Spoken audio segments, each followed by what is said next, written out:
बड़ी जानकारी मिल रही है। महाराष्ट्र सरकार में मंत्री नीतीश राणे ने ठाकरे भाइयों पर तीखा हमला बोला। नीतीश राणे ने कहा कि ठाकरे ब्रदर्स को वोट देना पाकिस्तान में बैठे उनके अब्बा को वोट देने के बिल्कुल बराबर है। और इस बयान के बाद सियासी माहौल काफी गर्मा सकता है। दरअसल 15 तारीख को बीएमसी के लिए वोटिंग होनी है, उससे पहले सियासी बयानबाजी तेज हो गई है। असदुद्दीन ओवैसी, अबू आजमी, नीतीश राणे, ठाकरे ब्रदर्स लगातार बयान दे रहे हैं।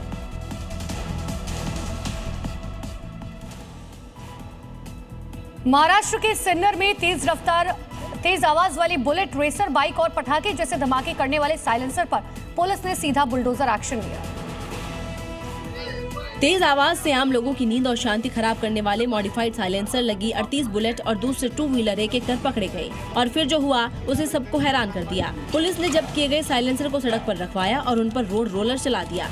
लोहे की ये अवैध साइलेंसर कुछ ही सेकंड में कबाड़ में तब्दील कर दिए गए। इस सख्त कार्रवाई में नियम तोड़ने वालों से 35,700 रुपए का जुर्माना भी वसूला गया। शहर में शोर फैलाने वाले अब पुलिस के रडार पर हैं। बुलेट हो या रेसर बाइक, अगर साइलेंसर बदला और बेवजह आवाज की तो क्या होगा, उसका ट्रेलर सभी के सामने है। अब कानून से खिलवाड़ करने वालों सीधा बुलडोजर एक्शन होता है। और अब आगे देखिए कुछ बड़ी खबरें। जम्मू कश्मीर के राजौरी में पाकिस्तानी ड्रोन देखे जाने के बाद पूरी घाटी में सुरक्षा बढ़ा दी गई। चप्पे चप्पे पर जवानों की तैनाती की गई। संदिग्ध इलाकों में आने जाने वालों पर कड़ी नजर रखी जा रही है।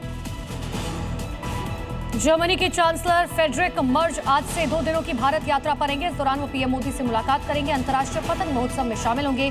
फ्रेडरिक मर्ज की पहली आधिकारिक भारत यात्रा है। आईपैक रेड मामले में ईडी सुप्रीम कोर्ट में जल्द सुनवाई की मांग करेगी। ईडी ने सुप्रीम कोर्ट में दाखिल की गई अपनी याचिका में ममता बनर्जी सरकार पर जांच में दखल का आरोप लगाया। साथ ही ईडी ने ममता के खिलाफ सीबीआई जांच की भी मांग की।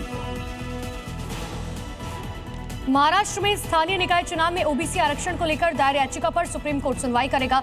पिछली सुनवाई के दौरान सुप्रीम कोर्ट ने महाराष्ट्र स्थानीय निकायों के चुनाव तय समय पर कराने को लेकर हरी झंडी दी थी।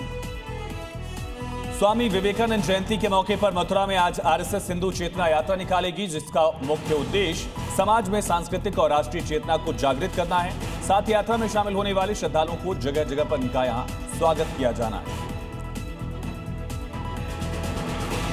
मध्य प्रदेश के श्योपुर में कातिल पर अब कानून का बुलडोजर चला।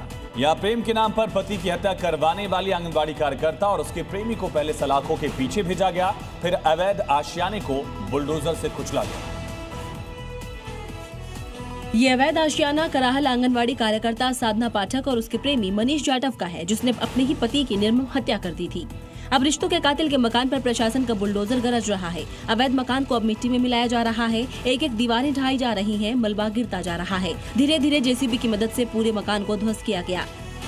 बुलडोजर के हर वार से साफ है कि जो अपराध करेगा उसका ठिकाना भी नहीं बचेगा। और श्योपुर में बुलडोजर सिर्फ एक मकान नहीं गिरा रहा, बल्कि ये चेतावनी है, अपराध चाहे जैसा हो, सजा सार्वजनिक होगी।